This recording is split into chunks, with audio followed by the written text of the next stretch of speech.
السلام عليكم، كنتمنى تكونوا بخير وعلى خير ويلقاكم هذا الفيديو ان شاء الله باحسن الاحوال يا رب.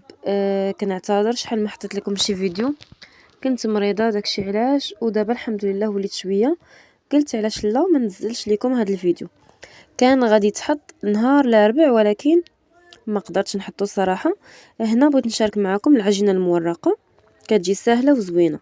بالنسبه للمقادير خديت 400 غرام حتى ل 500 غرام ديال الدقيق، لكم الاختيار، بغيتو ديروا 400 غرام بغيتو ديروا 500 غرام، وواحد جوج معالق كبار ديال الزيت، ومعلقه كبيره ديال الخل، وشويه ديال الملحه صافي. وغادي نحاولوا نبسبسوا الخليط هكا شويه حتى كيتلبس لينا كامل، وعاد غادي نبداو نجمعوه بالماء اللي كيكون عادي، يعني من الصنبور كيكون بارد عادي صافي. من بعد مني كنبسبسو مزيان صافي غنبدا نجمعو بداك الماء هكا تدريجيا. غنبدا نزيد في الماء ونجمعو كما كتشوفوا حتى كتكون عندي عجينه تكون شويه يعني قاصحه وما تكونش مدلوكه نهائيا، غير كنجمعوا العجينه فقط، ما كندلكوها ما كنعجنوها ما والو.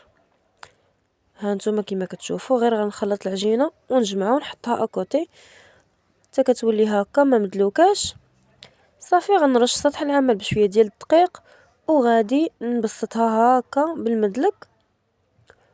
والزبده خاص تكون ديجا كاينه في الثلاجه، خذوا اي زبده ديال التوريق موجوده عندكم وخدموا بها صافي. هنا من بعد ما كنرقق العجينه ديالي هكا غادي ناخذ واحد الحكاكه وغادي ناخذ الزبده ديال 250 غرام.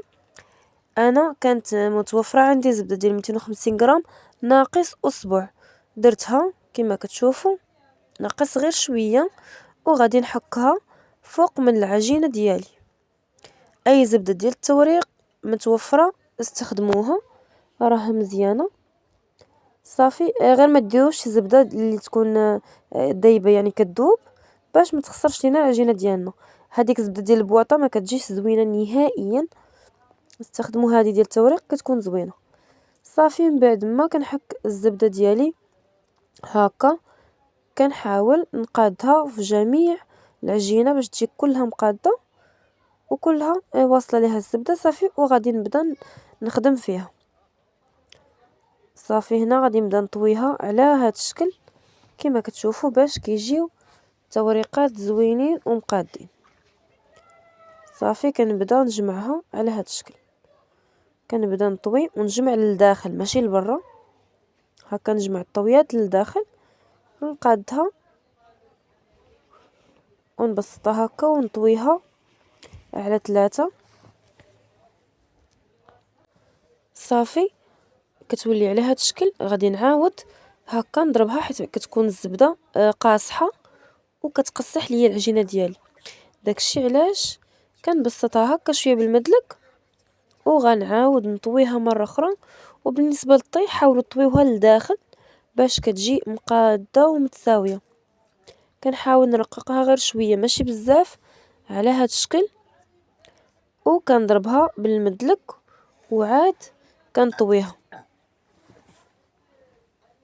شوفوا ما شاء الله كيف كتجي قاصحه وماكنه. ديما العجينه ديالنا تكون قاصحه باش هكا كتخدم لينا عجينه مورقه زوينه. كنعتذر على الصوت ديالي راني مريضه داكشي علاش صافي. وغادي نعاود نجمعها هذه المره الاخيره، نجمعوها على هذا الشكل صافي. وهنا غادي نقطعها معاكم باش تشوفوا ما شاء الله كيف كتجي، كيف كيجيو الطبقات. ما فيهاش هاد العجينه العذاب وما فيها دغيا كتوجد، ونقدروا نوجدوا فيها بزاف د الحاجات زوينين صافي. هنا كنوريكم كيفاش كيجيو الطبقات باينين وزوينين.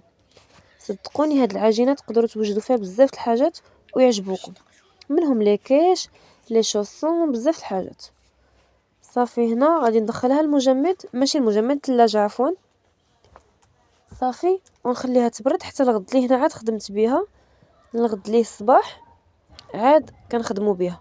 قد ما بقات في الثلاجه ما كتخسرش، بالعكس كتجيكم زوينه اكثر واكثر صافي. انا هنا غادي نخدم بها. اول حاجه غنبدا بها هو الكيش. انا درت فيها بزاف د الحاجات، هنا كناخد نص ديال العجينه غنرقوه هكا بشكل طولي. ديروا الكيش بالعجينه المورقه كيجي زوين بزاف ومقرمش. صافي هنا خديت العجينه كما كتشوفوا درتها بشكل طولي. كنحط هادوك القوالب ديال الكيش على هاد الشكل حدا بعضهم صافي، وكنبدا نخدمهم مره واحده. ما كنبقاوش نديرو كل وحده بوحدها ونقرصو ونديرو. صافي هكا على هاد الشكل كنديرو 12 مع 12 يمكن او 10 حدا بعضهم وكنخدموهم مره واحده. كنحاول نقاد هكا العجينه باش كتقاد ليا في الوسط ديال دوك القوالب على هاد الشكل. وغادي ناخد المدلك ديالي وندوزو هكا من فوق ديك العجينه باش كيتقادو. وبالزربه كنوجدوهم، نقدروا نوجدوا كميه كبيره في وقت وجيز دغيا دغيا. صافي كنقطع وكندير على هاد الشكل. كنحيدهم من هذيك من القوالب ديالهم كنحطهم هكا. وهذيك العجينه غادي نوريكم اشنو غندير بها اللي غادي تشيط ليا. ما نجمعوهاش غير نحطو وحده فوق وحده ونديرهم في الثلاجه. كناخذوا الكيش كنقرصوه هكا من الجناب وكنتقبوا بالفورشيط على هاد الشكل. كنخدمهم هكا بالزربه وكنقرص دغيا غير الجوانب وكنتقبهم من الوسط. كما كتشوفوا راه كيوجدوا بالزربه وكيجيو زوينين ومقرمشين. كنحاول هكا نقاد من الجناب. صافي هنا من بعد ملي كنسالي كندخلهم للفريغو المجمد مده ديال 5 دقائق بعد ما كيكون الفران سخن. والفران ديجا كنكون دايره كيسخن على نار اللي تكون شويه عاليه. صافي كنخليوهم 10 دقائق دغيا دغيا كيوجدوا وكيجيو فيهم الطبقات والزوينين. صدقوني هاد العجينه كتجي زوينه في ليكيش. شوفوا ما شاء الله كي كيجيو. انا راه كندير لهم غير شويه طيبه خفيفه باش ملي كنعاودو نعمروهم كنكملوا التطيبه ديالهم. شفتوا ما شاء الله كيف كيجيو مقرمشين والطبقات فيهم زوينين بلا ما نحتاجو نديرو ليهم كاين اللي كيتقلهم بالحجار ولا باللوبيا. صافي هنا من بعد ملي كنديرهم كنخليهم يبردوا وعاد غادي نحتفظ بهم ان شاء الله في المجمد. هنا شكل تاني غندوز نوجد الحشوه هي الاولى. خديت غير شويه ديال اللحم مفروم وشويه ديال البصله وشويه ديال الملحه والبزار فقط، ما غنزيد حتى حاجه اخرى. صافي مع شويه ديال زيت الزيتون وكنقليهم وكنحطهم اكوتي حتى كنكمل العجينه ديالي. صافي هنا من بعد ما طابت لي الحشوه وبردات غناخد هاد الجبن كيجي زوين بزاف ديال غاستروميكس. كيجي زوين بزاف بزاف في كل شيء، يعني في اي حاجه غتعمروها كيجي بنين وزوين. صافي هنا درت واحد المعلقه كبيره ونزيد شويه وغادي نخلط كلشي ونخليه اكوتي حتى نكمل كلشي. صافي هنا كنخلط هذاك الفرomage هذاك الجبن مع الخليط ديالي وكنحطو وعاد كنمشي نكمل العجينه اللي غادي نصاوب دابا بغيت نصاوب لي شوسون بهاد العجينه. غادي نورق العجينه ديالي على هاد الشكل. صافي كما كتشوفوا ما كنرققهاش بزاف، كنخليها تكون غليظه شويه وكنبدا نخدمها. هنا راه ما رققتهاش بزاف كما كتشوفوا. خذوا اي سيركل عندكم وقطعوا به العجينه. انا خديت هذا هو القياس اللي بغيت فخديت استعملت هاد البواطه. صافي نقطعوهم على هاد الشكل. عرفتوا راه هاد العجينه واخا فيها غير 400 غرام ديال الدقيق راه كتخرج ما شاء الله كميه كبيره. وهنا دوك الزوائد ديال العجينه كما قلت لكم غادي نخرج منهم بزاف الحاجات. صافي هنا كنشدهم وكنحط وحده فوق وحده، ما كنعجنوهم غير كنحطوا شريط فوق شريط وكنخليوهم اكوتي حتى كنكملوا.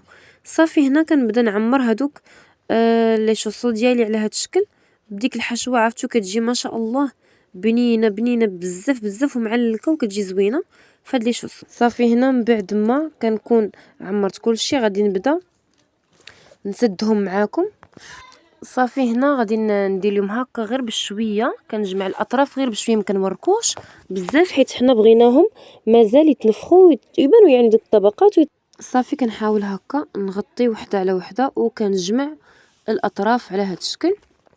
ما نوركوش عليهم حتى كيتسدوا، ما نقرصوهمش لا، كنخليوهم هكا يعني شويه باينين. صافي هنا كنكمل كمية كاملة، وفي نفس الوقت كنكون شعلت الفران على نار اللي كتكون عالية، كنخليه يسخن مزيان باش اون فوا كندخلوهم كنقصو على الفران وكنخليوهم يطيبوا ويتورقوا على راحتهم. صافي هنا من بعد ما كنكمل كلشي انا ما دهنتهمش، نتوما بغيتو دهنوهم دهنوهم. صافي كندخلهم على النار اللي تكون عاليه، غير كندخلهم كيبداو يتورقوا ما شاء الله وكيجيو زوينين. هنا من بعد ما طابوا من التحت كنشعل عليهم من الفوق صافي وكيكونوا تحمروا وجاو على هاد الشكل. هذيك العجينه اللي شاطت عندي راني ورقت بها هذوك الصغيورين اللي كيجيو حلوين. شوفوا هنا ما شاء الله تقرميشه.